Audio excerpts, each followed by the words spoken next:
বন্ধুরা, পৃথিবীতে এমন কম মানুষই আছে যারা প্লেনে উঠতে পছন্দ করে না। আপনাদের মধ্যে অনেকেই হয়তো প্লেনে উঠেছেন বা উঠার কথা আশা করেছেন। আপনি হয়তো আপনার জীবনে প্লেনের সম্পর্কে অনেক গল্প শুনেছেন, তবে আজকের গল্পটি সত্যি রহস্যে ভরা। এটি এমন একটি প্লেনের গল্প যেটি টেক অফের পরে ৩৫ বছর পর্যন্ত আকাশে ছিল এবং ল্যান্ডিংয়ের পর সবাই অবাক হয়ে গিয়েছিল। হ্যাঁ বন্ধুরা, অনেকেই এটাকে টাইম ট্রাভেলের সাথে যুক্ত করেছেন, আবার অনেকেই আছেন যারা এটাকে কোনো ভৌতিক ঘটনা বলে মনে করেন। তবে ঘটনা যাই হোক, এই ঘটনাটি কিন্তু সত্যি অবাক করার মতো। ভিডিওটি সত্যি অনেক ইন্টারেস্টিং হতে চলেছে, তাই অনুরোধ করব ভিডিওটি একদম শেষ পর্যন্ত দেখবেন। বন্ধুরা, প্লেনের সফর যতটা মজার ততটাই ঝুঁকিপূর্ণ, কারণ ৩৫,০০০ ফুট উপরে বাতাসে যদি সামান্য কোনো ভুলও হয়ে যায় তাহলে আপনার বেঁচে থাকা প্রায় অসম্ভব। কিন্তু আজকের গল্পটি একেবারেই অন্যরকম। হ্যাঁ বন্ধুরা, আমরা কথা বলছি ব্রাজিলের ফ্লাইট নাম্বার 513। তারিখটি ছিল ৪ সেপ্টেম্বর ১৯৫৪। সেন্টিয়াগো ফ্লাইট 513 পশ্চিম জার্মানির আচিন আন্তর্জাতিক বিমানবন্দর থেকে টেক অফ করে। বিমানটি ব্রাজিলের পোর্টো আলেগ্রে আন্তর্জাতিক বিমানবন্দরে পৌঁছানোর কথা ছিল, যার দূরত্ব প্রায় ১৮ ঘন্টার। এই ফ্লাইটটি ৮৮ জন যাত্রী এবং ৪ জন ক্রু মেম্বার নিয়ে জার্মানি থেকে ব্রাজিলে আসছিল এবং ফ্লাইটের ক্যাপ্টেন ছিল মিগুয়েল ভিক্টর কিউরি। ক্যাপ্টেন জানতেন না যে আগামী কয়েক ঘন্টার মধ্যে তার সাথে কি ঘটতে চলেছে। ঘটনাটি ঠিক এরকমভাবে ঘটেছে যে টেক অফের পর ফ্লাইট 513 আটলান্টিক মহাসাগরে পৌঁছায়, তখন সেটি হঠাৎ করে এটিসি রাডার থেকে উধাও হয়ে যায়। আর এটা দেখে এটিসিতে কাজ করা কর্মকর্তারা প্রথমে কিছুটা অবাক হন। তারপরে তারা বিমানের সাথে যোগাযোগ করার চেষ্টা করেন। কয়েক মিনিট পরও যখন ফ্লাইটটি রাডারে দেখা যায় না, তখন তারা চিন্তায় পড়ে যায় আর ভাবতে থাকে যে ফ্লাইটটি হঠাৎ করে কোথায় চলে গেল।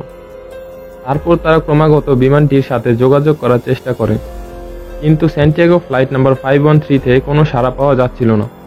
এটা দেখে তৎকালীন এডিসির একটি মিটিং ডাকা হয়, যেখানে ব্রাজিল এবং জার্মানির কিছু উচ্চপদস্থ কর্মকর্তারা উপস্থিত ছিলেন। এরপর ফ্লাইটটি নিখোঁজ হওয়ার ব্যাপারে আলোচনা শুরু হয়, কিন্তু কেউই বুঝতে পারছিল না যে এমনটা ঘটল কিভাবে। তার জন্য এডিসি একটি অনুসন্ধান টিম তৈরি করে এবং আটলান্টিক মহাসাগরে পাঠিয়ে দেয়।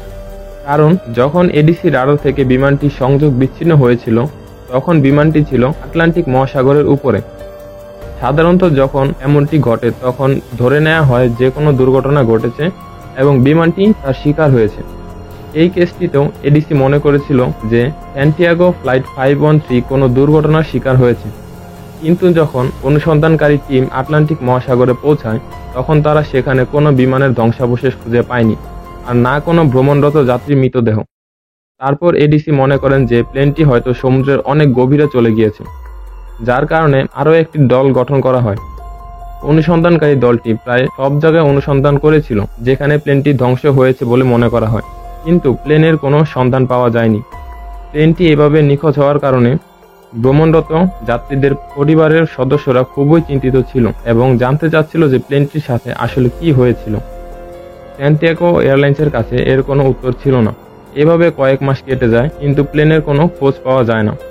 এভাবেই প্রায় 2 বছর ধরে সার্চ অপারেশন চলতে থাকে, কিন্তু প্লেনটির ব্যাপারে কোনো কিছু জানতে না পারার কারণে সার্চ অপারেশন সেখানেই চিরতরে বন্ধ করে দেওয়া হয়।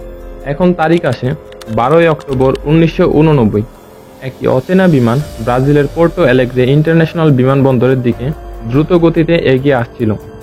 এডিসি কর্মরত কর্মীরা রাডারে এই বিমানটির বিষয়ে ইনফরমেশন পাওয়ার সাথে সাথে তারা সেই অজানা বিমানটির সাথে যোগাযোগ করার চেষ্টা করে, কিন্তু বিমান থেকে কোনো উত্তর আসে না। বিমানটি দ্রুত গতিতে এয়ারপোর্টের রানওয়ের দিকে এগিয়ে আসছিল।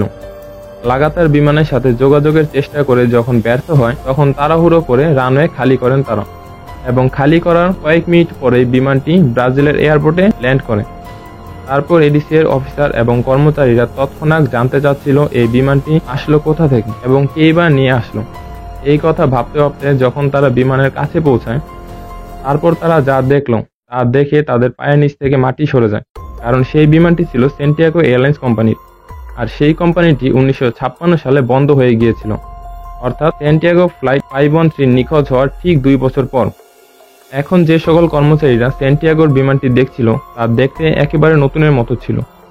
কেউই বুঝতে পারছিল না যে যেই কোম্পানিটি বন্ধ হয়েছে আরো 33 বছর আগে, সেই কোম্পানিটির নতুন প্লেন কিভাবে রানওয়েতে ল্যান্ড করতে পারে। অফিসাররা কর্মচারীদের বিমানের ভেতরে গিয়ে দেখতে বলল।